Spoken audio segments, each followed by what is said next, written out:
உறவுகள் அனைத்துலக உயிரோடை தமிழ் IELC தமிழோடு இணைந்திருக்கிறீர்கள். உயிரோடை தமிழில் அரசியல் களம் தாயகத்திலிருந்து தாயக உடவியலாளர் இரா மைதர் இணைகின்றார். வணக்கம் இரா மைதரன். வணக்கம் தானே நண்பர்களுக்கு முன்னேற வணக்கம். உங்களுக்கு வணக்கத்தை தெரிவித்துக் கொண்டு அரசியல் கள நிகழ்ச்சியில் நாங்கள் இலங்கை தீவில் நடைபெறுகின்ற விடயங்களை பார்ப்போம். குறிப்பாக கொழும்பில் சில நாட்களுக்கு முன்னதாக நான் நினைக்கிறேன் கடந்த புதன்கிழமை என்று நம்புகின்றேன், புதுக்கடையில் கொழும்பு புதுக்கடை நீதிமன்றத்தில் துப்பாக்கிச்சூடு நடைபெற்றதாக செய்திகள் தெரிய வந்திருந்தது.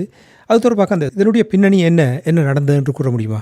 உண்மையில் ஒட்டுமொத்த நாட்டினுடைய கவனத்தையுமே திசை திருப்புகின்ற வகையில் அந்த துப்பாக்கிச்சூடு சம்பவம் நடைபெற்றிருந்தது. ஒரு பாதாள உலக குழுவை சேர்ந்த ஒரு முக்கிய நபர் ஒருவர் நீதிமன்ற நடவடிக்கைக்கு முற்படுத்தப்பட்ட போது அந்த நீதிமன்ற சாட்சி கூண்டில் வைத்து சுட்டு படுகொலை செய்யப்பட்டதுதான் ஒரு மிக முக்கிய பேசுபொருளாக இருக்கின்றது. உண்மையில இலங்கையினுடைய சட்டம் ஒழுங்கு எவ்வளவு தூரம் ஒரு அதல பாதாளத்தில் இருக்கின்றது என்பதற்கு மிகச்சிறந்த ஒரு சாட்சியமாக இந்த விடயத்தை எல்லா தரப்பினருமே சுட்டிக்காட்டி வருகின்றார்கள். அதாவது ஒரு நாட்டினுடைய உயர் பீடமாக கருதப்படுகின்ற நீதிமன்றம், அந்த நீதிமன்றத்துக்குள்ளேயே அது அவர் பாதாள உலக குழுவை சேர்ந்தவரா இல்லை ஒரு நிரபராதியா என்பது வேறு விடயம். ஆனால் ஒரு குற்றவாளியாக இருந்தாலும் ஒரு நீதிமன்றத்திலே ஒரு நீதி தேவதைக்கு நீதவானுக்கு முன்பாக அந்த நபருக்குரிய ஒரு பாதுகாப்பு அங்கே ஒரு கேள்விக்குறியாக கூடிய அளவில் தான் இலங்கையிலே சட்டம் ஒழுங்கு நிலைமை இருக்கின்றது என்பதை இந்த துப்பாக்கிச்சூட்டு சம்பவம் எடுத்து காட்டி இருக்கின்றது. அதுதான் எல்லோராலுமே முன்வைக்கப்படுகின்ற ஒரு சுட்டிக்காட்டுதலாகவும் இருக்கின்றது. அதுல உண்மையிலே அந்த நபர் அதுல ஒரு பல அதிர்ச்சிகரமான விடயங்கள் என்னவென்று சொன்னால், அந்த பிரதானமான துப்பாக்கிச்சூட்டை மேற்கொண்ட நபர் ஒரு முன்னாள் இராணுவத்தை சேர்ந்த ஒருவராகவும், அதாவது இராணுவத்திலே ஒரு கொமாண்டோ படைப்பிரிவிலே கடமையாற்றிய ஒருவர் தான் ஒரு பிரதான தாக்குதலாரியாக அங்கே செயல்பட்டிருக்கின்றார். அதே நேரத்தில் அவர் ஒரு சட்டத்தரணியாகவே நீதிமன்றத்துக்குள்ளாகவே பிரவேசித்து அந்த நீதிமன்றத்தினுடைய சபா மண்டபம் அந்த நடு பகுதியிலே அவர் சட்டத்தரணிகள் அந்த இடத்திலே மிக நெருக்கமாக இருக்க முடியும். ஆகவே அவர் ஒரு சட்டத்தரணி உடையுடன் சட்டத்தரணிக்குரிய அடையாள அட்டையோடு அவர் நீதிமன்றத்துக்குள் எந்தவித தடையுமின்றி அவர் சென்றிருக்கின்றார். அவருக்கு அந்த துப்பாக்கியை வழங்கியது அங்கே ஒரு சட்டத்தரணியாக இருந்த பெண் ஒருவர். அங்கே அவரும் ஒரு சட்டத்தரணியாகவே அங்கே ஒரு சட்டத்தரணி உடையோடு சட்டத்தரணிக்குரிய அடையாள அட்டையோடு அந்த பெண்ணும் அந்த நீதிமன்ற வளாகத்திலே உள்ளே சபா மண்டபத்திலே இருந்திருக்கின்றார். அவர் தான் அந்த சட்ட புத்தகத்துக்குள்ளாகவே அந்த கை துப்பாக்கியை மறைத்து எடுத்து அந்த சட்ட புத்தகம், அந்த அவர்கள் சட்டத்தரணிகள் பயன்படுத்துகிற அந்த சட்ட புத்தகத்தை கை துப்பாக்கி வைக்கக்கூடிய அளவுக்கு அதை வெட்டி அந்த தாள்களை அப்புறப்படுத்தி விட்டு அதற்குள் கை துப்பாக்கியை மறைத்து வைத்து அவர்கள் அங்கே உள்ளே எடுத்து சென்றிருக்கின்றார்கள். எடுத்து சென்று அந்த அவர் சுட்டுக் கொல்லப்பட்ட அந்த பாதாள குழுவை சேர்ந்த நபர் சாட்சி கூண்டில் நின்று சாட்சியம் வழங்கி கொண்டிருக்கின்ற அந்த நேரத்திலே, யாருமே எதிர்பாராத நேரத்திலே அந்த முன்னாள் இராணுவ கொமாண்டோ வீரர், சட்டத்திரணி வேடத்தில் இருந்த அந்த இராணுவ கொமாண்டோ வீரர் நேரடியாக சாட்சி கூண்டில் வைத்தே அவரை சுட்டு படுகொலை செய்திருக்கிறார். அவ்வாறு படுகொலை செய்யப்பட்ட சம்பவம் மிகப்பெரிய ஒரு அதிர்வலைகளை ஏற்படுத்திய ஒரு நீதிமன்றம், ஒரு நீதிபதிக்கு முன்னாலே அது ஒருவருடைய உயிர் பறிக்கப்பட்டது. ஆனால் உண்மையிலே நீதி என்பது அதான் ஒருவர் குற்றம் செய்திருந்தாலும் அந்த குற்றத்தை யாருமே தண்டனைக்குள்ளாக்கி விட முடியாது. அவர் குற்றம் செய்திருந்தாலும் அதுக்குதான் நீதி பரிபாலனம் இருக்கின்றது. அந்த நீதித்துறை, நீதவான், நீதிமன்ற செயல்பாடுகளின் ஊடாக அவர் குற்றவாளி என்று உறுதி செய்யப்படுகின்ற பட்டத்திலே அந்த சட்டங்களுக்கு அமைவாக அவருக்குரிய தண்டனை அங்கே வழங்கப்படுகின்றது. ஒவ்வொரு நாடுகளிலும் அது மரண தண்டனை வழங்கப்படுகின்ற ஏற்றுக்கொள்ளப்பட்ட நாடுகளிலே மரண தண்டனைக்குரிய குற்றங்களாக இருந்தால் மரண தண்டனை வழங்கப்படும். இல்லை என்று சொன்னால் ஆயுள் தண்டனை வழங்கப்படும். இந்தியாவை பொறுத்தவரையிலே அங்கே ஆயுள் தண்டனை, மரண தண்டனைக்கு அடுத்ததாக பெரும்பாலான இடங்களிலே ஆயுள் தண்டனை வழங்கப்படுகின்றது. அவ்வாறு அந்த குற்றங்களுக்கு ஏற்றவாறு அந்த நீதிபதிகள் எடுக்கின்ற முடிவுகளுக்கு அமைவாக அந்த தீர்ப்புகள் அமையும். ஆனால் அந்த நீதி வழங்கப்படுவதற்கு முன்னதாகவே அந்த நீதிமன்றத்திலே வைத்து நீதிபதியின் கண் முன்னாலே ஒருவர் சுட்டு படுகொலை செய்யப்பட்டிருக்கின்றார் என்று சொன்னால், இலங்கையிலே ஒரு சாதாரண பிரஜையினுடைய பாதுகாப்பு என்பது எவ்வளவு தூரம் கேள்விக்குறியாக இருக்கின்றது என்பதை இந்த சம்பவம் எடுத்துக்காட்டுக்கு. இது மட்டுமல்ல, மிக அண்மையிலே மன்னார்லே நீதிமன்றத்திலும் இதே போன்ற ஒரு சம்பவம் நடைபெற்றது. நீதிமன்ற வாசலில் வைத்து இருவர் துப்பாக்கிச்சூடு மேற்கொள்ளப்பட்டு இருவர் அங்கே உயிரிழந்திருந்தார்கள். அது அந்த சம்பவத்தோடும் முன்னாள் இராணுவத்தை சேர்ந்தவர்கள் அதிலே ஒரு பிரதானமாக அடையாளம் காணப்பட்டு கைது செய்யப்பட்டிருந்தார்கள். ஆகவே ஒரு நீதிமன்றமே இப்போது ஒரு மிகவும் ஒரு கொலைக்களமாக மாறுகின்ற அளவுக்கு இந்த நிலைமை மாறி இருக்கின்றது என்பதுதான் இப்போது ஒட்டுமொத்த இப்ப இலங்கைக்கு உள்ளாக என்பதை கடந்து இலங்கைக்கு வெளியே சர்வதேச அளவிலும் இந்த சம்பவம் ஒரு பேசு பொருளாக மாறி இருக்கின்றது என்பதைத்தான் நாங்கள் அவதானிக்கூடியதாக இருக்கின்றது. ராமேந்திரன், எந்தவித தடையுமின்றி நீதிமன்றத்துக்குள் சென்றிருக்கிறார் என்றால், அப்படின்னால் இவருக்கு உள்ளே இருந்து யாராவது உதவி புரிந்திருக்கிறார்களா? அதான் அவர்கள் மிகவும் நன்கு திட்டமிடப்பட்ட வகையில் இதற்கு முன்னர் பல தடவை அவர்கள் ஒத்திகை பார்த்திருக்க கூடும். என்றால் அவர்கள் ஒரு சட்டத்தரணிகளாக இனிமேல் மேற்கொண்டு நடைபெறுகின்ற விசாரணையில் தான் அவர்கள் சட்டத்தரணிகளாக வைத்திருக்கின்ற அடையாள அட்டை போலியானதா, இல்லை அவர்கள் உண்மையிலே ஒரு சட்டத்தரணிகளுக்குரிய ஒரு செயல்பாட்டில் ஈடுபட்டார்களா, இல்லை இதற்காக ஒரு போலியாக இந்த தாக்குதல் சம்பவத்துக்காகவே ஒரு போலியாக சட்டத்தரணிக்குரிய அடையாள அட்டைகளை பெற்று அவர்கள் சட்டத்தரணிகள் போன்று மாறுவேடத்திலே நீதிமன்றத்துக்குள் சென்று இந்த சம்பவத்தை நிகழ்த்தி இருக்கின்றார்களா என்பதை பொறுத்துதான் பார்க்க வேண்டும். இது ஒரு மிக ஒரு ஆழமான பின்னணியோடு தான் இது பார்க்கப்படுகின்றன என்றால் இது சாதாரண விடயம் அல்ல. ஏற்கனவே பாதாள குழுக்களுடைய விவகாரத்திலே அரசியல் உயர்மட்டத்தினருடைய வகிபாகம் என்பது எல்லோராலுமே உணரக்கூடிய ஒன்று. என்னால் இது சாதாரண சமூக குற்றங்கள் அல்ல. பாதாள உலக குழு செயல்பாடு என்பது ஒரு அரசியல் தரப்பினருடைய ஆசீர்வாதத்தோடு நடைபெறுகின்ற குற்ற செயல்கள். ஆகவே பாதாள உலக குழுவினருடைய ஒரு கொலை சம்பவம் என்று சொன்னால் அவர்களை கொலை செய்ய வேண்டும் என்கின்ற ஒரு நிலை நிச்சயமாக ஒரு அரசியல் பின்புலம் கொண்டதாகத்தான் இருக்கும். ஒரு சாதாரண ஒரு தொழில் போட்டி காரணமாகவோ இல்லை நபர்களுக்கு இடையிலான முரண்பாடு காரணமாகவோ இந்த கொலை பழி வாங்குகின்ற செயல்பாடுகளாக இடம்பெற்றிருக்காது. அவ்வாறு ஒரு கொலை சம்பவம் இடம்பெறுமாக இருந்தால் அது நிச்சயமாக ஒரு தனிநபர்களுக்கு இடையிலான ஒரு வேறு வகையிலானதாக இருந்தால் அது வேறு வகையிலாக இருந்திருக்கும். ஒரு நீதிமன்றத்துக்குள்ளே போய் இவ்வாறு ஒரு துணிச்சலாக அவர்கள் பட்டப்பகலிலே ஒரு நீதிமன்றத்துக்குள் வைத்து படுகொலை செய்கின்ற அளவுக்கு என்று சொன்னால் இந்த தாக்குதல் சம்பவத்துடைய பின்னணியிலே நாங்கள் கற்பனை செய்து பார்க்க முடியாத அளவுக்கு அரசியல் உயர் மட்டங்களுடைய தொடர்புகள் இருப்பதற்கான வாய்ப்புகள் அவதானிக்கப்படுகின்றன. ஆகவே இது தனி நபர்கள் ஒரு உயிர்த்தஞார் தாக்குதல் என்று சொன்னால் சஹ்ரான் குழுவினர் மேற்கொண்டிருந்தாலும் அந்த சஹ்ரான் குழுவினரை அந்த தாக்குதலுக்காக தூண்டியது, அதற்கான சூழமைவுகளை ஏற்படுத்தியது, அவர்கள் பயிற்சிகளை மேற்கொள்வதற்கு மேற்கொண்ட காலப்பகுதிகளிலே அந்த பயிற்சிகள் தொடர்பான தகவல்கள் பிரதேச காவல் நிலையங்களுக்கு வருகின்ற போது அந்த தகவல்களை கூட இருட்டடிப்பு செய்துவிட்டு அந்த விடயங்களை கண்டும் காணாமல் அனுமதிப்பதற்கு அரச மேல்மட்டத்தில் இருந்து எவ்வாறான ஒரு செல்வாக்கு பயன்படுத்தப்பட்டதோ அதே போன்றான் இந்த தாக்குதல் சம்பவத்திலும் வெறுமனே ஒரு நீதிமன்ற வளாகத்துக்குள் மட்டும் இதனுடைய மறைகரங்கள் இருப்பதாக நாங்கள் நம்பிவிட முடியாது. அதை கடந்து மிக பெரும் கற்பனை செய்து பார்க்க முடியாத அளவுக்கு மிக பெரும் உயர்வு இடங்கள் வரை இதற்கான மறைகரங்களாக இருந்து இந்த கொலை சம்பவத்திலே அவர்களுக்கு ஒத்தாசைகள் வழங்கப்பட்டிருக்கும் என்பதை நாங்கள் நிச்சயமாக உறுதியாக கூற முடியும்.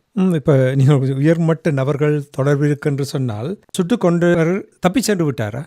உண்மை பிரதான சந்தேக நபர் புத்தளம் கட்பட்டி பகுதியில் வைத்து கைது செய்யப்பட்டிருக்கின்றார். அவர் கொழும்பு அந்த நீதிமன்றத்திலே அவர் தாக்குதலை நடத்திவிட்டு அங்கிருந்து தப்பி சென்று புத்தளம் கட்பட்டி பகுதியில் வைத்து அவர் கைது செய்யப்பட்டிருக்கின்றார். கிடைக்கின்ற தகவல் அவர் புத்தளம் வழியாக இந்தியாவுக்கு கடல் வழியாக தப்பி செல்வதற்காக அவர் கொழும்பிலிருந்து புத்தளத்துக்கு விரைவாக தப்பி சென்றதாகத்தான் கூறப்படுகின்றது. அங்கிருந்து இந்தியாவுக்கு தப்பி செல்வதற்கு முன்னர் அவர் அங்கு கைது செய்யப்பட்டிருக்கிறார். இப்போது அவரோடு சம்பந்தம் என்ன உடனடியாகவே ஒரு நீதிமன்றம் என்பது அங்கே ஒரு காணொளி ஆதாரங்கள் சிசிடிவி கேமரா உள்ளிட்ட பல்வேறு காணொளிகள் மூலமாக அந்த கொலை நடந்த அடுத்த மணித்துளிகளிலேயே அந்த சந்தேக நபர்களுடைய புகைப்படங்கள் அந்த ஒரு நேரடியாகவே அந்த விடயங்கள் காணொளி காட்சியாகவும் புகைப்படங்களாகவும் வெளிவந்து விட்டது. ஆகவே உடனடியாக சந்தேக நபர்கள் ஒரு அடையாளப்படுத்தப்பட்டு விட்டார்கள். இவர் தான் துப்பாக்கிச்சூடு மேற்கொண்டவர், இவருக்கு இந்த பெண் ஒருவர் தான் அந்த துப்பாக்கி எடுத்து வழங்கி இருக்கின்றார் என்ற தகவல் அந்த 2 பிரதான சந்தேக நபர்கள், அதாவது துப்பாக்கி சூடு நடத்தியவர், அவருக்கு துப்பாக்கி எடுத்து வழங்கிய அந்த பெண், ஆக அந்த இருவரும் முதல் சந்தேக நபர்களாக அடையாளம் காணப்பட்டு உடனடியாகவே அந்த செய்திகள் பரவலாகப்பட்டது. அதற்குள் அவர் சந்தேக நபர் புத்தளத்தில் வைத்து கைது செய்யப்பட்டிருக்கிறார். இப்போது அவர் கைது செய்யப்பட்டதோடு, அவர் கைது செய்யப்பட்டு நீர்கொழும்பு போலீசாரிடம் ஒப்படைக்கப்பட்டு விசாரணைகள் முன்னெடுக்கப்பட்டு வருகின்றது. இப்போது அவரோடு சம்பந்தப்பட்டு மேலும் பலர் சந்தேக வலயத்துக்குள் அவரோடு தொடர்புபட்டவர்கள் அந்த தொலைபேசி தொடர்புகளை ஆய்வுகளை மேற்கொண்டு அதன் அடிப்படையிலே மேலும் பலர் இப்போது கைது நடவடிக்கை தீவிரப்படுத்தப்பட்டு வருகின்றது. இதிலே ஒரு முக்கியமாக பார்க்கப்பட வேண்டிய விடயம், ஒரு நீதிமன்ற வளாகத்திலே கொழும்பிலே துப்பாக்கிச்சூட்டை நடத்திவிட்டு புத்தளம் வரை சென்ற நிலையில்தான் அவர் அங்கு வைத்து கைது செய்யப்பட்டிருக்கின்றார். பாருங்கள், நீங்கள் கொழும்பில் நடந்த சம்பவம், புத்தளத்தில் வந்து கைது செய்யப்பட்ட ஒரு பிரதான சந்தேக நபர் எவ்வாறு தப்பிச் செல்ல முடியக்கூடியதாக இருந்த கொழும்பிலிருந்து புத்தளம் வரை? அதான் பலத்த சந்தேகங்களை எழுப்பக்கூடியதாக இருக்கின்றன. ஏனால் ஒரு வழக்கமாக நீதிமன்ற நடவடிக்கை என்பது ஒரு நீதிமன்றத்துக்குள் ஒரு வேறு எந்த நபருமே சென்று விட முடியாது.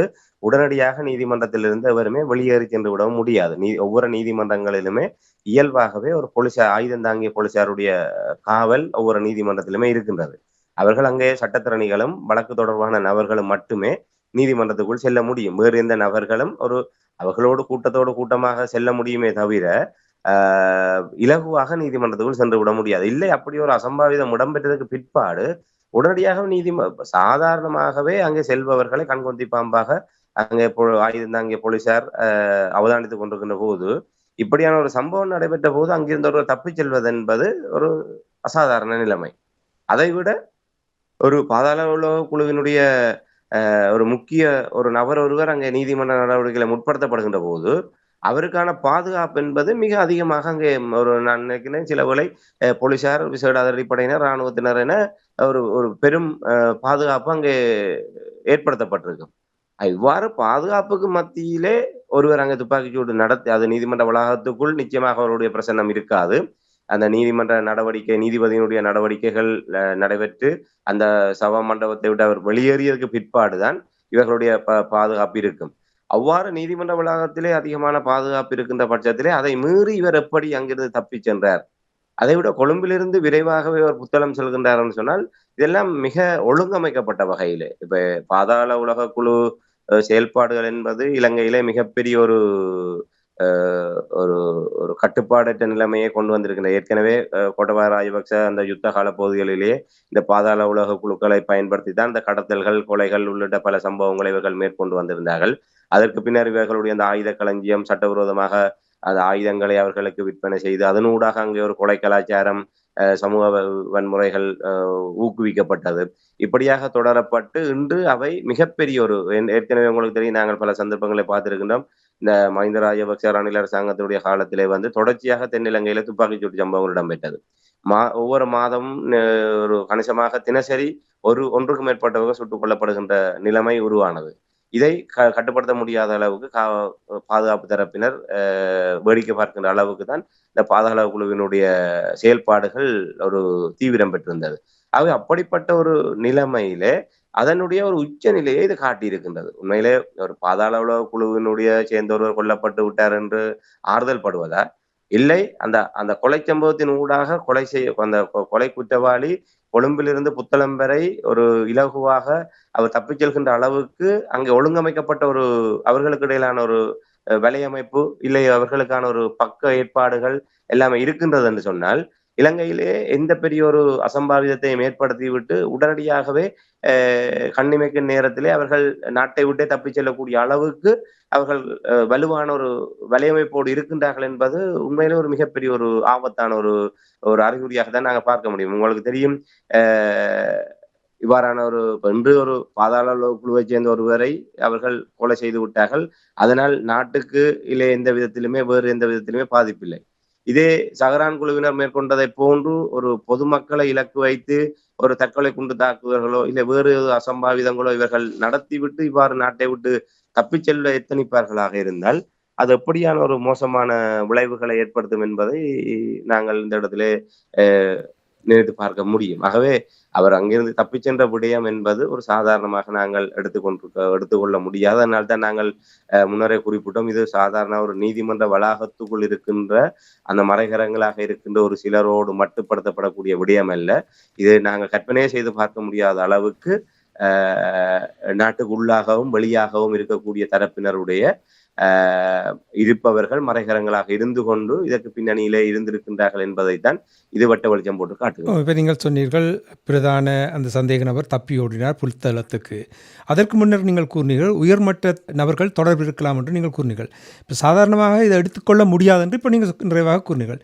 அப்படி என்றால் அனுரகுமார திசாநாயக்கனுடைய அரசாங்கம் வந்த பின்பு நிறைய கட்டுப்பாடுகளை கொண்டு வந்து ஒரு சரியான ஒழுக்கத்தை கொண்டு வந்திருக்கின்றார்கள். இந்த ஊழல்கள் இப்படியான இடங்களுக்கு இடமளிக்க மாட்டோம் என்று கூறினார் என்றால் இதன் பின்னணியில் யார் இந்தியா தொடர்பாக சந்தேகம் எழுப்புகிறார்கள்? இந்த இடத்தில் இந்தியாவுக்கு நிச்சயமாக ஒரு பாரிய தேவை இருக்கின்றது. இந்தியாவுக்கு மட்டுமல்ல, இலங்கை தீவு என்பது இன்று நாங்கள் ஏற்கனவே தொடர்ச்சியாக பலராலும் சுட்டிக்காட்டப்படுகின்ற விடயம். இன்று உலகம் என்பது ஒரு உள்ளங்கைக்குள் ஒரு அடக்கமாகின்ற அளவுக்கு உலகத்தினுடைய விஸ்தீரணம் குறைந்தாலும், ஆனால் அதனுடைய முக்கியத்துவம் என்பது, அதனுடைய பரந்துபட்ட தன்மை என்பது இன்று கற்பனை செய்து பார்க்க முடியாத அளவுக்கு மாறி இருக்கின்றது. ஆக அதிலே மிக பிரதானமாக இலங்கை ஒரு முக்கிய இடத்திலே இருக்கின்றது. ஆக இலங்கை தீவு என்பது எல்லோருக்கும் எல்லா விதத்திலுமே அவசியமான ஒன்றாக இருக்கின்றது. ஆகவே அதிலே பிரதானமாக பிராந்தியத்திலே ஒரு சீனா ஒரு வல்லரசாக தன்னை மிக நிதானமான முறையிலே அது தன்னை தடத்தை பதித்து வருகின்ற நேரத்திலே இந்தியா அந்த சீனாவுக்கு ஒரு பதிலடியாக தன்னுடைய பிராந்தியத்திலே தன்னுடைய இருப்பையும் பாதுகாப்பையும் உறுதி செய்து கொள்வதற்காக அவர்கள் பல வழிமுறைகளிலே அவர்கள் நடவடிக்கைகளை மேற்கொண்டு வருகின்றார்கள். உண்மையில் அவர்களுடைய கடந்த கால அந்த வெளிவிவகார நகர்வுகள் என்பது அவர்களுடைய புலனாய்வு ரீதியான நகர்வுகளும் ராஜதந்திர ரீதியான நகர்வுகளும் ஒரு தோல்வியை சந்தித்து வருகின்ற நிலைமை அந்த பார்க்கக்கூடியதாக இருக்கின்றது. மலேசியா, மியான்மர் போன்ற நாடுகளில் எல்லாம் ஏற்பட்ட ஒரு ஆட்சி மாற்றங்களாக இருக்கட்டும், அங்கே ஏற்படுகின்ற உள்ளக ரீதியாக ஏற்படுகின்ற மாற்றங்கள், அங்கிருந்து மாலத்தீவிலிருந்து இராணுவம் வெளியேற்றப்பட்ட விடயம், இந்திய இராணுவம், இப்படியான விடயங்கள் எல்லாம் பார்க்கின்ற போது அவர்கள் ஒரு நீண்ட காலமாக அவர்கள் அயல் நாடுகளிலே ஏற்படுத்தப்பட்ட அவர்களுடைய ஒரு நகர்வுகள் எல்லாமே ஏதோ ஒரு விதத்திலே காலாவதியாகி வலுக்குறைந்து வருகின்றது. அந்த வகையில் தான் இலங்கையிலும் அவர்களுடைய பிடி மெல்ல மெல்ல ஒரு குறைந்து வருகின்ற தன்மை கடந்த காலத்தில் இருக்கின்றது.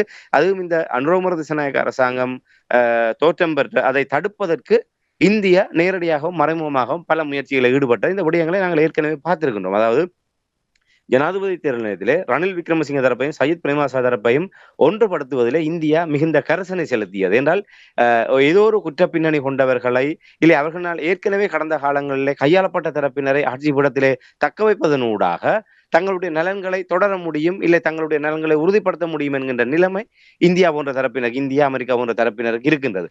புதிதாக வருகின்ற தரப்புகளை கையாளுவது என்பது மிக கடினம். அதுவும் அனுரகுமார திசாநாயக்க அரசாங்கம் என்பது ஒரு புதிய ஒரு கன்னி அரசாங்கமாக அவர்கள் வருகின்றார்கள். அவர்களுக்கு இவர்களை போன்று ஊழல், நிதி மோசடிகள், போர்க்குற்ற பின்னணிகள், பொறுப்பு கூறல் ஆகிய ஒரு அரசு என்ற அடிப்படையிலே அவர்களுக்கு கடந்த கால அரசினுடைய விடயங்களை தொடர்வதற்கும் பொறுப்பு கூற கடப்பாடுடையவர்களே தவிர நேரடியாக இவர்களுக்கு தொடர்பில்லை. ராஜபக்சேக்கள் என்று சொன்னால் அது கோத்தபாய ராஜபக்சவாக இருக்கட்டும், மஹிந்த ராஜபக்சவாக இருக்கட்டும், பசில் ராஜபக்சவாக இருக்கட்டும், எந்த நாமல் ராஜபக்ச வந்தால் கூட தமிழ் மக்களுக்கு எதிராக இழைக்கப்பட்ட அத்தனை அநீதிகளுக்கும் பொறுப்பு கூற வேண்டிய நேரடியான முதன்மையான தரப்பாக அந்த ராஜபக்சேகளுடைய அந்த தரப்பினர் நாமல் ராஜபக்ச கூட அதிலே பொறுப்பு இருக்கின்றனர். அந்த அரசாங்கத்திலே அவர் பாராளுமன்ற உறுப்பினராக அமைச்சராக செயல்பட்டிருக்கின்றார்கள். ஆகவே அவர்களுக்கும் அதிலே நேரடியான தொடர்பு இருக்கின்றது. ரணில் விக்ரமசிங்கவை எடுத்துக்கொண்டால் அவரும் அந்த தமிழ் மக்களுக்கு இழைக்கப்பட்ட அநீதிகளுக்கு பொறுப்பு கூற வேண்டிய முதன்மையான ஒரு நபராக இருக்கின்றார். சஜித் பிரேமதாசவை எடுத்துக்கொண்டால் அந்த காலப்பகுதியிலே அமைச்சராக பாராளுமன்ற உறுப்பினர்களாக ஐக்கிய தேசிய கட்சியிலே மிக முக்கிய பொறுப்புகளிலே இருந்த ஒருவராக இருக்கின்றார். ஆகவே இந்த தரப்புகள் எவராக இருந்தாலும் இந்த பொறுப்பு கூறல் விடயமாக இருக்கட்டும், இல்லை மனித உரிமை விவகாரங்களாக இருக்கட்டும், இல்லை அரசியல் தீர்வு விவகாரங்களாக எந்த ஒரு விடயத்திலாவது அவர்களை நெருக்கடிக்குள்ளாக்க முடியும். அவ்வாறு நெருக்கடிக்குள்ளாக்க முடியக்கூடிய தரப்புகளை ஆட்சிபீடம் ஏற்றுவதனூடாகத்தான் தங்களுடைய விடயங்களை சாதிக்க முடியும் என்பதுதான் அந்த வல்லாதிக்க தரப்பினருடைய அந்த அந்த சடுகுடு ஆட்டம் அதில் தான் தங்கி இருக்கின்றது. அவர்களுடைய பிடி குடுமி அவருடைய கையில் இருக்கின்றது. ஆனால் அனுரகுமார திசாநாயக்க அரசாங்கத்தை பொறுத்தவரை அவர்கள் உண்மையிலே சந்திரிக்க அரசாங்கத்திலே அமைச்சரவையிலே பங்கேற்றிருந்தாலும் இன்று அனுரகுமார திசாநாயக்க தலைமையிலான இந்த தேசிய மக்கள் சக்தி என்பது இலங்கையினுடைய அரசியல் பரப்பிலே அவர்கள் ஒரு புத்தெழுச்சியான ஒரு புதிய ஒரு தரப்பாகத்தான் அவர்கள் பார்க்கப்படுகின்றார்கள். அவர்களை இவர்கள் கட்டுப்படுத்துவது என்பது இந்த வழிமுறைகளிலே, இந்த ஜனநாயக என்ற போர்வையிலும், மனித உரிமை என்ற போர்வையிலும், இல்லை தமிழ் மக்களுக்கான அரசியல் தீர்வு என்ற போர்வையிலும் ஒரு பாசாங்குத்தனமாக அவர்களுடைய தலையீடு என்பது இப்ப தேசிய மக்கள் சக்தி அரசாங்கத்தை கட்டுப்படுத்த முடியாது. இதை நன்குணர்ந்தவர்கள் தான் எப்படியேனும் இவர்களை ஆட்சி பீடம் ஏற்றிவிடக் கூடாது என்பதற்காக பல பிரயத்தனங்களை மேற்கொண்டார்கள். அதிலே இந்தியாவும் மிக முதன்மையான தரப்பாக இருக்கின்றது. இப்போது கூட இந்த நிமிடம் வரை சஜித் பிரேமதாச தரப்பையும் ரணில் தரப்பையும் ஐக்கியப்படுத்தி, என்னால் ராஜபக்சேக்களுடைய தரப்பு மிக பலகீனம் அடைந்திருக்கின்றது. ஆகவே ரணில் விக்ரமசிங்கவும் சஜித் பிரேமதாச தரப்பையும் ஒன்றுபடுத்தி, அந்த ஒன்றுபடுத்துவதனூடாக ஐக்கிய தேசிய கட்சியாக, இந்த ஐக்கிய தேசிய கட்சியிலிருந்து பெரும்பாலான பலம்தான் ஐக்கிய மக்கள் சக்தியாக பிரிவடைந்தது. ஆகவே ரெண்டு தரப்பையும் ஒன்றுபடுத்துவதனூடாக அவர்களை ஒரு வலுவான ஒரு அரசியல் தரப்பாக கொண்டு வர முடியும் என்று இந்தியா நம்புகின்றது. இதுல முதன்மையாக இந்தியா ரணில் விக்ரமசிங்க மேற்குலகத்தினுடைய ஒரு விசுவாசியாக, மேற்குலகத்தினுடைய ஒரு நபராக, முகவராக பார்க்கப்பட்டாலும், இந்த ஆட்சி பீடத்திலே ராஜபக்சேக்களுடைய அந்த அரசாங்கத்தை தொடர்ந்த காலப்பகுதியிலிருந்து அவர் இந்தியாவோடு மிக நெருக்கமாக தன்னுடைய அணுகுமுறைகளை மாற்றிக்கொண்டார். இப்போது இந்தியாவுடைய நம்பிக்கைக்குரிய நண்பனாக ரணில் விக்ரமசிங்க மாறி இருக்கின்றார்.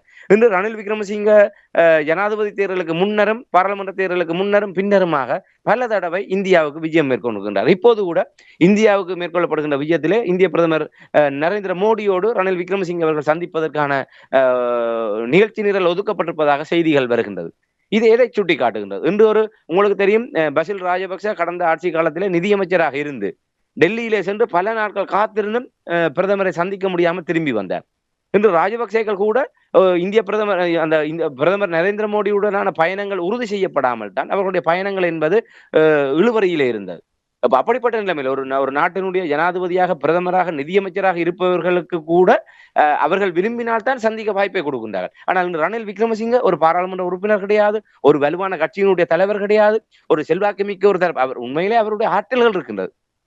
ஆனால் அரசியல் ரீதியாக இன்று அவர் ஒரு பலம் பொருந்திய வாக்கு வங்கியோடு இல்லை ஒரு அரசியலிலே ஒரு உறுதிப்பாடுடைய தரப்பகின்ற அவர் தனிநபர். கடந்த ஆட்சியில ஒரு தேசிய பட்டியலூடாக பின்கதவு வழியாக பாராளுமன்றம் சென்றவர்கள்.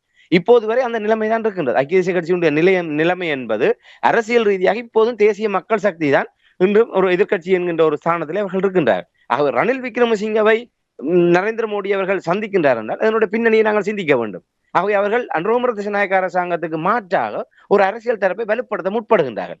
அந்த தரப்பினருடைய மீளெழுச்சி என்பது அனுர அரசாங்கத்தை பலவீனப்படுத்துவது தான் இருக்கின்றது. அனுர அரசாங்கத்தை இதே நிலையில் வைத்துக் கொண்டு இந்தியாவினால் அவ்வாறான ஒரு மீளெழுச்சியை கொண்டு வந்து விட முடியாது. அந்த மீளெழுச்சிக்கான அத்திவாரம் என்பது இவர்களுடைய பின்னடைவில் இருந்தால் அந்த அத்திவாரம் என்பது பலப்படுத்தப்படும். ராஜபக்சேக்களுக்கான நெருக்கடிகள் எவ்வாறு உருவாக்கப்பட்டதோ அதே போன்று இப்போது இவர்களுக்கும் அந்த நெருக்கடி உருவாக்கப்படுகின்றது. உண்மையில ராஜபக்சேக்களுக்காகத்தான் உண்மையில நல்லாட்சி அரசாங்கம் இந்தியா, அமெரிக்கா போன்ற தரப்பு இணைந்து கொண்டு வந்தது. ஆனால் அந்த விடயம் அவர்களுக்கு ஏமாற்றமாக வந்தபோது யாரை ஆட்சி பீடத்தில் இறக்கிவிட்டு நல்லாட்சியை கொண்டு வந்தார்களோ அந்த நல்லாட்சிக்கு எதிராகவே ஆட்சி பீடம் இறக்கிய ராஜபக்சேக்களை மீண்டும் அரியணை ஏற்ற இவர்கள் முற்பட்டார்கள். அதுதான் அந்த சகராங்குழுவினர் ராஜபக்சேக்களுக்காகத்தான் அந்த உயிர்த்தஞாறு தாக்குதல் கொண்டு வரப்பட்டது என்பது பட்டவர்த்தனமாக வெளியாகி இருக்கு. அதுல இந்தியா ஒரு தரப்பாக பார்க்கப்படுகின்றது. இது வல்லாதிக்க நாடுகளுடைய அந்த சடுகுடு ஆட்டம் என்பது நாங்கள் கற்பனையை செய்து பார்க்க முடியாத எல்லைகளுக்குள் விரிவாக்கம் பெறக்கூடிய ஒரு விடயம். ஆகவே இந்த நீதிமன்ற துப்பாக்கிச்சூடு சம்பவம் இது சாதாரண விடயம் அல்ல. என்றால் ஒரு அனுரகுமார திசாநாயக்க அரசாங்கத்தை ஒரு உள்ளக ரீதியாக ஒரு பலகீனப்படுத்துவதற்கு என்னென்ன வாய்ப்புகள் இருக்கின்றதோ அதிலே அவர்கள் பல விடயங்களை தெரிவு செய்ய இலகுவாக அவர்களுக்கு இருக்கின்ற விடயம் அவர்களுடைய கட்டுப்பாட்டில் இருக்கின்ற தரப்பினரை வைத்துக் கொண்டு மேற்கொள்ளும். ஆகவே நிச்சயமாக அது வெறுமனே ஒரு ஊகத்தின் அடிப்படையிலான விடயமாக நாங்கள் எடுத்துவிட முடியாது. இந்த அரசாங்கத்தை எப்படியேனும் ஆட்டங்காண வைத்து அதன் மூலமாக தாங்கள் விரும்புகின்ற தரப்பை மீளவும் அரசியலிலே ஒரு புத்துயிர் பெற வைப்பதற்கான ஒரு எண்ணத்தின் அடிப்படையில் அனுரகுமார திசாநாயக்க அரசாங்கத்துக்கு பல வழிகளிலே குழிகள் பறிக்கப்பட்டு வருகின்றது. அந்த குழியிலே ஒன்றாக இந்திய தரப்பும் இதிலே ஒரு தொடர்பட்டவர்களாக இருக்கும் என்பதை நாங்கள் நிச்சயமாக இந்த இடத்திலே ஆணித்தரமாக கூற முடியும். இப்ப நீங்கள் இந்திய தரப்பு என்று கூறும் பொழுது ராமேந்திரன், இந்தியாவுக்கு இதனால் என்ன விதமான நன்மைகள் இருக்கின்றது? அதான் இப்ப இந்தியாவை பொறுத்தவரையில் அவர்களுக்கு ஏற்கனவே நாங்கள் குறிப்பிட்டதை போன்று ராஜபக்சேக்களுடைய காலத்தில் எட்டப்பட்ட அந்த எட்கா உடன்படிக்கை என்று சொல்லப்படும் அவர்களுடைய பிராந்திய பாதுகாப்பை உறுதி செய்கின்ற வகையிலான ஒப்பந்தம் என்பது அது மிகப்பெரிய ஒரு சர்ச்சைக்குரிய விவகாரமாக தென்னிலங்கையிலே உருவெடுத்தது. மீளவும் ஒரு ஆட்சிகள் மாறுகின்ற போது அந்த எட்கா உடன்படிக்கை அடிப்படையில் தான் இந்தியா தரப்பு இலங்கை தரப்போடு பேச்சுவார்த்தைகளை நடத்துகின்றது. அந்த எட்கா என்கின்ற பெயரை எடுத்தாலே தென்னிலங்கையிலே ஒரு மிகப்பெரிய ஒரு கொதிநிலை ஏற்படுகின்ற ஒரு நிலைமை இருக்கின்றது. ஆகவே அதை மாற்றி வேறு வகையிலே சில ஏற்கனவே நாங்கள் சில ஆண்டுகளுக்கு முன்னர் விரிவாக பார்த்திருக்கிறோம். அதாவது ராஜபக்சேக்களோடு மோடி அரசாங்கம் ஏற்படுத்திக் கொண்ட இணக்கப்பாடு என்பது இந்த பிராந்தியத்திலே கடல்சார் கண்காணிப்பை அவர்கள் இந்தியா விடுதலை புலிகளுடைய காலத்து பிறகு கடல் புலிகள் இந்த பிராந்தியத்திலே அவர்கள் முழுமையாக தங்களுடைய ஆதிக்கத்தை செலுத்திய போது இந்தியாவுக்கு இலவசமாக அவர்கள் காவல் காத்தார்கள்.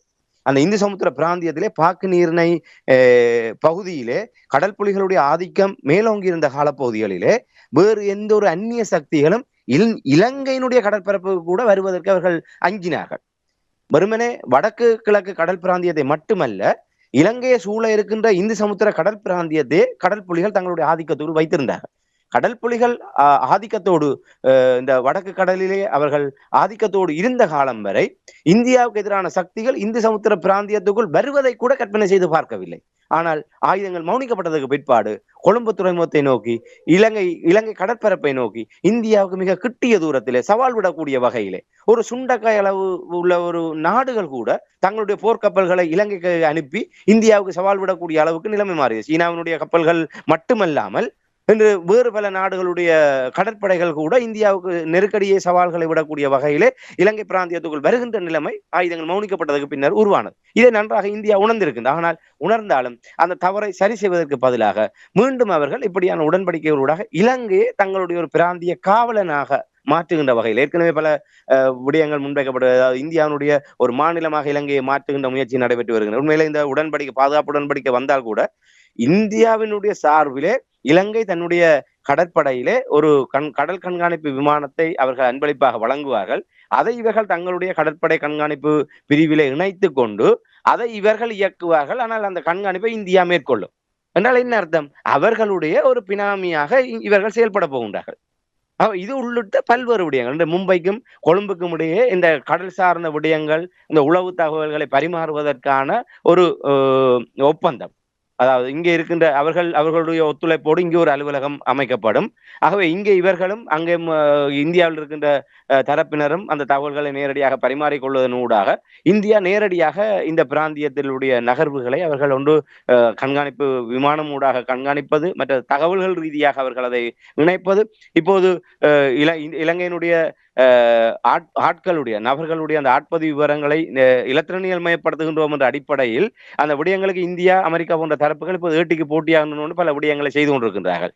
இதெல்லாமே அந்த தரவுகளை அவர்கள் தம்பசப்படுத்துவது, அவர்கள் நவீனப்படுத்துகின்றோம் என்ற அடிப்படையிலே அதற்கான தொழில்நுட்ப உதவிகளையும் அதற்கான வாய்ப்புகளையும் அவர்கள் வழங்குகின்ற போது அதிலே அவர்கள் நேரடியாகவே இந்த தகவல்களை தங்கள் வசப்படுத்தக்கூடிய என்னால் குறிக்கப்பட்ட காலம் அவர்கள்தான் இவர்களுக்கு தொழில்நுட்ப ஒத்துழைப்புகளை வழங்கப் போகின்றார்கள். இதனூடாக ஒட்டுமொத்த இலங்கையர்களும் அங்கே ஒரு இந்தியாவினுடைய அமெரிக்காவினுடைய கண்காணிப்புக்குள் கொண்டு வரப்படுவதற்கான வாய்ப்புகள் இருக்கின்றது. ஆகவே ஏதோ ஒரு பல வழிமுறைகளிலே அவர்கள் இலங்கையை தங்கள் வசப்படுத்துவதற்கு முயற்சிகளை மேற்கொண்டு வந்தார்கள். அந்த விடயங்கள் ஆட்சிகள் மாறி மாறி இந்த பொருளாதார நெருக்கடியினுடைய பின்னணியிலே ஒரு ஆடுபுலி ஆட்டமாக இந்தியா ஒரு முயற்சி எடுக்கின்ற போது அமெரிக்கா பின்னணியிலே நின்று தடுப்பதும் அமெரிக்காவுடைய இந்தியா தடுப்பதுமாக இப்போது மாறிக்கொண்டு இப்போ அனுர அரசாங்கம் வந்ததுக்கு பிற்பாடு எல்லோருக்குமே சேர்த்து ஒரு தலையீடு வந்து விட்டது. ஆகவே இதன் காரணமாக தான் இந்த அரசாங்கத்தை நிலை பெற்று விடக்கூடாது என்றால் அவர்கள் இந்த சலசலப்புகளுக்கு எல்லாம் அஞ்சாமல் ஒரு உறுதியான பாதையிலே தங்களை திடமாக நடைபோடுகின்ற ஒரு தரப்பாக இருக்கின்றார்கள். மறைமுகமாக ஒரு சீனாவோடு மிக நெருக்கம் பாராட்டுகின்ற தரப்பாகவும் அவர்கள் இருக்கின்றார்கள். இதே பாதையிலே இந்த அன்று அரசாங்கத்தை தொடர விட்டால் இலங்கை என்பது இந்த ஏனைய சக்திகளுக்கு எல்லாம் ஒரு சவாலான ஒரு நிலப்பாடு உருவாகும். இலங்கை அவ்வாறான ஒரு நிலைமையை நோக்கி நகரமாக இருந்தால் இலங்கையை மையப்படுத்திய சர்வதேச வர்த்தகம் இயங்கியல் என்பது ஒரு கேள்விக்குறியாக மாறும்.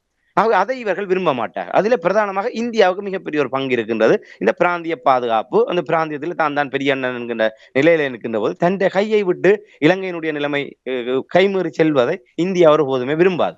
ஆக அவர்கள் இப்போதும் பின்கதவு வழியாக வெளிவார நகர்வுகளை அவர்கள் மேற்கொண்டு வருகின்றார்கள். ஆக இப்போதும் இந்த விடயங்களிலே இந்தியாவுக்கு இந்த பின்னணியில் தான் இலங்கை விவகாரத்திலே அவர்கள் தலையிட நினைக்கின்றார்கள். அதாவது நாங்கள் ஆரம்பத்தில் குறிப்பிட்டதை போன்று ஒரு நேர்வழியிலே இலங்கையை கட்டுப்படுத்தக்கூடிய வகையிலே, இலங்கையை அரசியல் நெருக்கடியை உருவாக்கக்கூடிய வகையிலே விடயங்கள் தமிழர் விவகாரம் கையிலே இருந்தாலும் அந்த தமிழர்களை அரவணைப்பதிலே அவர்களுக்கு ஒரு சிக்கல் இருக்கின்றது.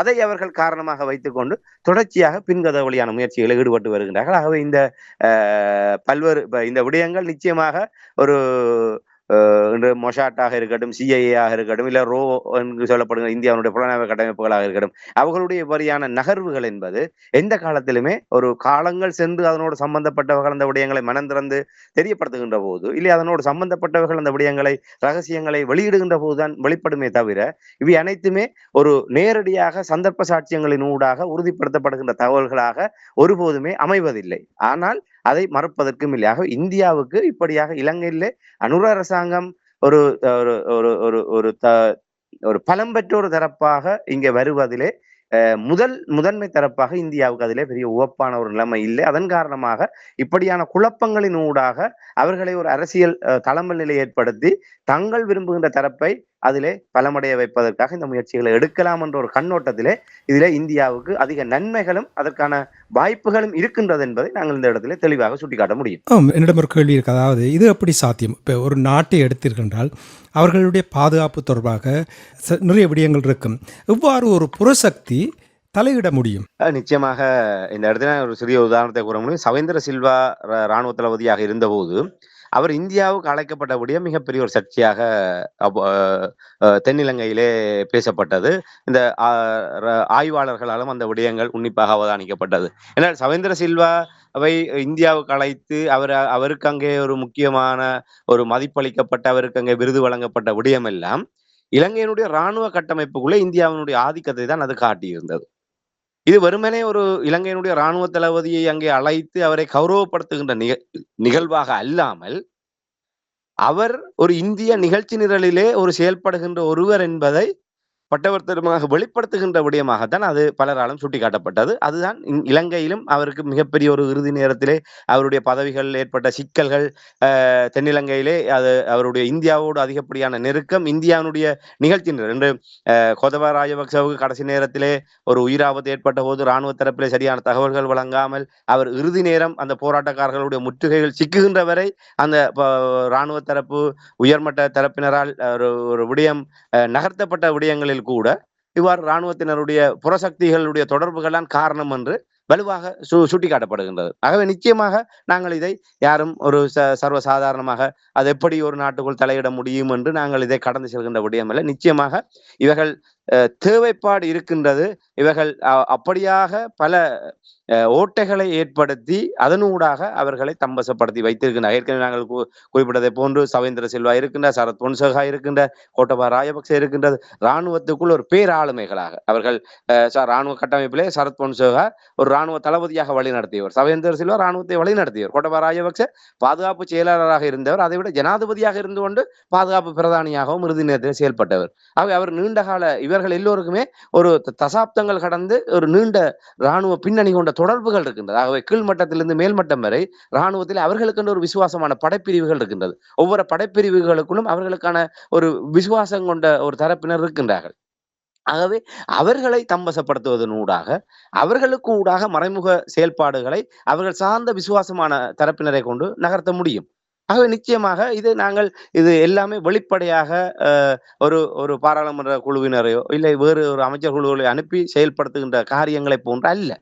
இதெல்லாம் நாங்கள் கற்பனை செய்து பார்க்க முடியாத அளவுக்கு அவர்களுக்கு ஒரு தொடர்பு தான் இருக்கு. ஒன்று சவேந்திர சில்வா, இல்லை சரத் பொன்சேகா, இல்லை கோட்டபாய ராஜபக்சே, அப்படியான ஒரு மேல்மட்ட. ஆனால் அவர்களுக்கு ஏற்படுகின்ற தொடர்பின் ஊடாக அவர்களுக்கு பின்னணியில் இருக்கின்ற தரப்பினர் ஊடாக இப்படியான சதி முயற்சிகளை நிச்சயமாக சாத்தியப்படுத்த முடியும். ஏனால் சகராங்குழுவினருடைய விவகாரம் என்பது ஒரு இலங்கையிலே மிக ஒரு வலுவான ஒரு தேசிய அரசாங்கம் ஒன்று அமைக்கப்பட்டிருந்த நேரத்தில் தான் அந்த ஆட்சிக்கு எதிராக இருந்த ஒரு தரப்பினருடைய ஆசீர்வாதத்தோடு இந்த விடயம் நடந்ததுன்னு சொன்னால் நீங்கள் சிந்தித்து பாருங்கள் எப்படி என்று. ரணில் மைத்திரி அரசாங்கம் ஆட்சியில இருந்த சந்தர்ப்பத்தில் தான் உயிர்த்தஞான தாக்குதல் மேற்கொள்ளப்படுகின்றது. அந்த தாக்குதல் ஏன் மேற்கொள்ளப்படுகின்றது என்று சொன்னால் ராஜபக்சேக்களை மீண்டும் ஆட்சிபீடம் ஏற்றுவதற்கு, அவர் ராஜபக்சேக்களை ஆட்சிபீடம் ஏற்றுவதற்கு அந்த ராஜபக்சேக்கள் தான் இதுல பிரதானமான காரணமாக இங்கே செயல்படுத்தப்பட்டிருக்கின்றார்கள் என்று சொன்னார். அதுல பின்னணியில இந்தியா அமெரிக்கா போன்ற தரப்பினர் இருந்தாலும் இங்கே இருந்து அதை செயல்படுத்திய தரப்பினராக இவர்கள் பார்க்கப்படுகின்றார்கள் என்று சொன்னால் எப்படி ஒரு அரசு வலுவான ஒரு அரசு இங்கே செயல்படுகின்ற அவர்களுக்கு பாதுகாப்பு கட்டமைப்பு இருக்கின்றது. ஆனால் வெளியிலே ஒரு பல்லு புடுக்கப்பட்ட பாம்பை போன்று இருந்த ஒரு தரப்பு இதை செயல்படுத்தி தாங்கள் ஆட்சிபீடம் வருவதற்கான ஒரு மிகப்பெரிய ஒரு தேசிய பாதுகாப்பை கேள்விக்குள்ளாக்கக்கூடிய ஒரு சதி முயற்சியை அவர்கள் நடத்துகின்றார்கள் என்றால் அது எப்படி சாத்தியம்?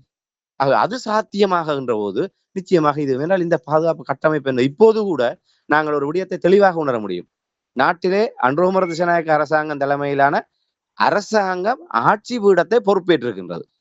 அதனுடைய உள்கட்டமைப்புகள் என்பது ரணில் ராஜபக்சேக்களுடைய அரசாங்கத்தினுடைய அத்தனை செயல்பாடுகளும் இப்போதும் எந்தவித தொய்வில்லாமல் நடைபெறக்கூடிய அளவுக்கு தான் நிலைமை இருக்கின்றது.